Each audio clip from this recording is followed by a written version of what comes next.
Bagi saudara-saudara yang baik hati, kita ketemu lagi.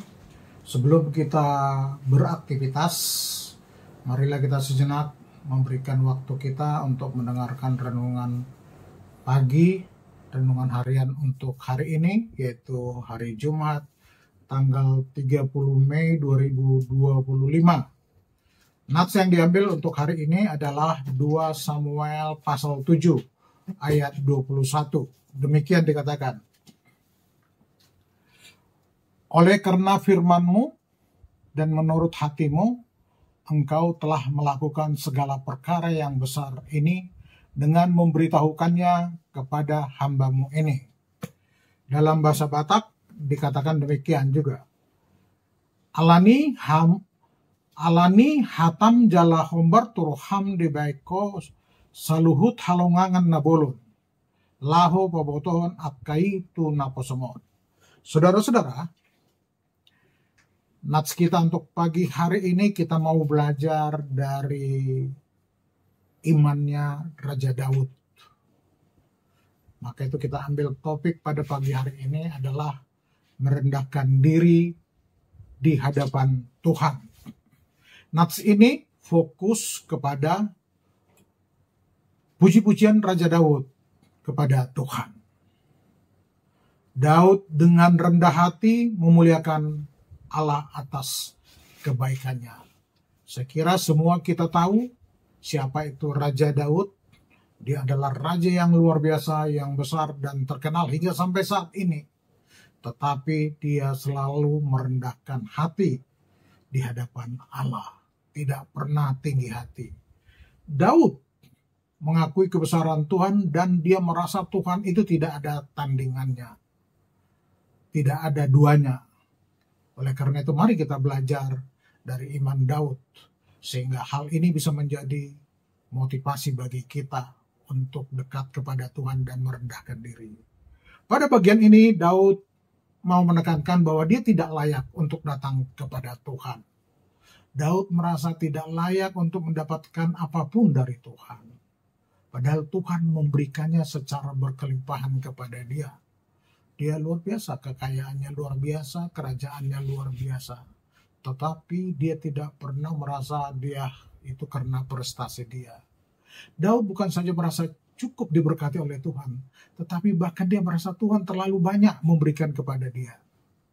Mari kita ambil refleksi, jadi pelajaran bagi kita. Mari kita belajar memiliki hati seperti Daud ketika dia berdoa. Kita tidak menuntut Tuhan. Dan kita tidak merasa layak meminta sesungguhnya dan merasa wajar kita diberkati. Saudara-saudara, jika kita merasa atau berani menganggap diri bahwa kita wajar mendapat berkat dari Tuhan, ini adalah tidak mungkin secara ucapan syukur itu adalah ucapan syukur yang sejati. Kalau kita merasa bahwa kita berhak untuk meminta berkat kepada Tuhan. Semuanya hanya ini membuat kita jauh kerohanian sejati kita dari Tuhan.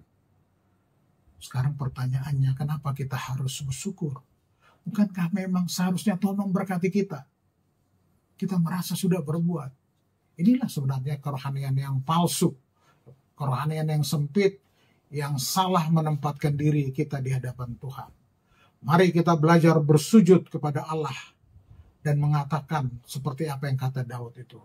Siapakah aku ini ya Tuhan, sehingga Engkau memberi aku seperti demikian luar biasa.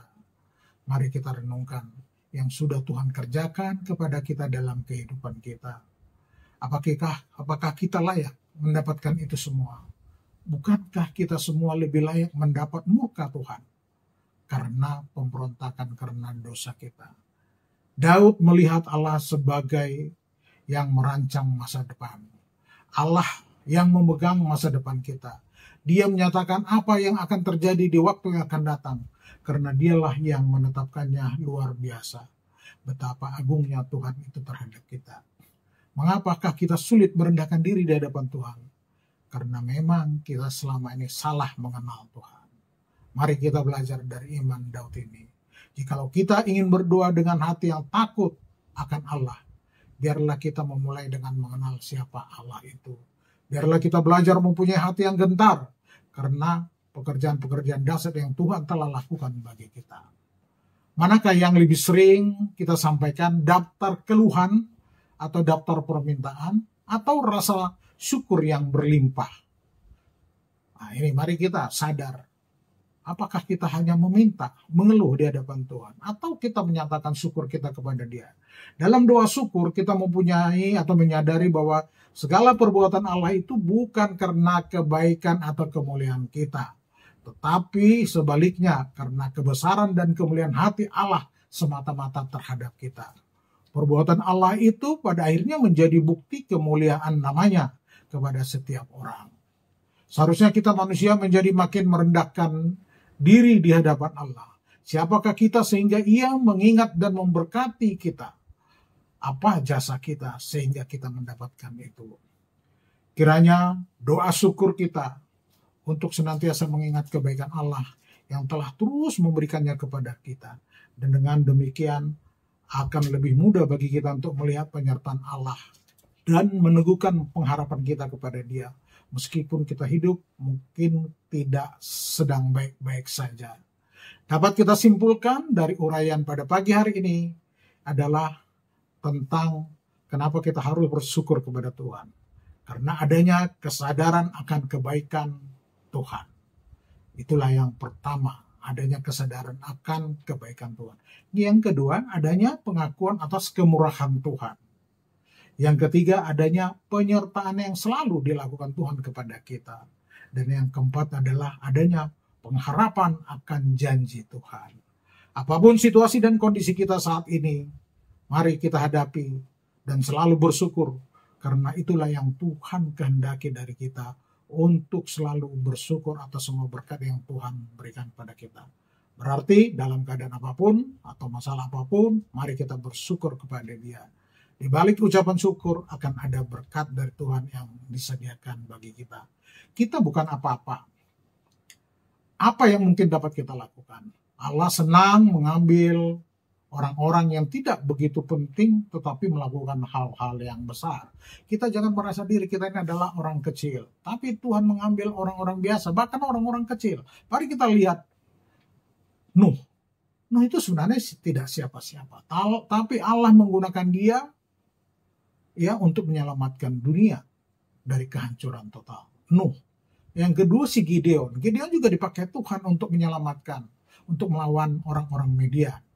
Yang ketiga siapa lagi? Yusuf. Yusuf itu adalah orang yang dibenci oleh saudara-saudaranya. Tapi Allah menggunakan dia untuk menyelamatkan umatnya untuk melaksanakan tujuannya. Siapa lagi? Musa. Musa juga dipakai Tuhan untuk menyelamatkan umatnya dari perbudakan. Yang terakhir kita lihat adalah tentang Raja Daud ini. Raja Daud itu bukan siapa-siapa, tapi Allah menggunakan dia untuk memerintah Israel. Dan melalui Daud keturunannya akan menyelamatkan dunia ini sampai hari ini. Berapa kali kita melihat Tuhan menggunakan orang-orang biasa, orang-orang yang tidak berarti, tapi menggunakan hal-hal yang luar biasa. Tuhan yang luar biasa dapat menggunakan kita untuk mencapai tujuan itu. Itulah menjadi motivasi buat kita. Tuhan tidak hanya menggunakan orang-orang penting atau orang-orang besar. Tuhan menggunakan orang-orang yang memang orang tersebut adalah orang yang merasa dirinya tidak berarti dan tidak merasa besar. Mari kita merendahkan diri di hadapan Tuhan. Tuhan menggunakan orang-orang yang rendah hati. Tuhan menggunakan mereka yang tidak terlalu memikirkan dirinya sendiri untuk mencapai banyak hal. Amin. Mari kita berdoa. Terima kasih ya Tuhan untuk semua kebaikan Tuhan. Dan kami sudah belajar dari iman Raja Daud ya Tuhan pada pagi hari ini. Ada Raja Daud yang sangat luar biasa dan imannya juga sangat luar biasa. Dan Tuhan menggunakan dia untuk menjadi pelajaran bagi kami. Supaya kami selalu merendahkan diri di hadapan-Mu dan menyerahkan seluruh hidup kami kepadamu. Terima kasih ya Tuhan. Amin. Bapa kami yang di surga, dikuduskanlah nama-Mu. Datanglah kerajaan-Mu, jadilah kehendak-Mu di bumi seperti di surga. Berilah kami pada hari ini makanan kami yang secukupnya. Dan ampunilah kesalahan kami, seperti kami juga mengampuni orang yang bersalah kepada kami. Dan janganlah membawa kami ke dalam pencobaan, tetapi lepaskanlah kami daripada yang jahat. karena Engkau yang punya kerajaan dan kuasa dan kemuliaan sampai selama-lamanya. Amin. Kasih anugerah dari Yesus Kristus dan kasih setia dari Allah Bapa serta persekutuan dari Roh Kudus yang menyertai kita dari dulu, sekarang, dan sampai selama-lamanya. Amin. Shalom.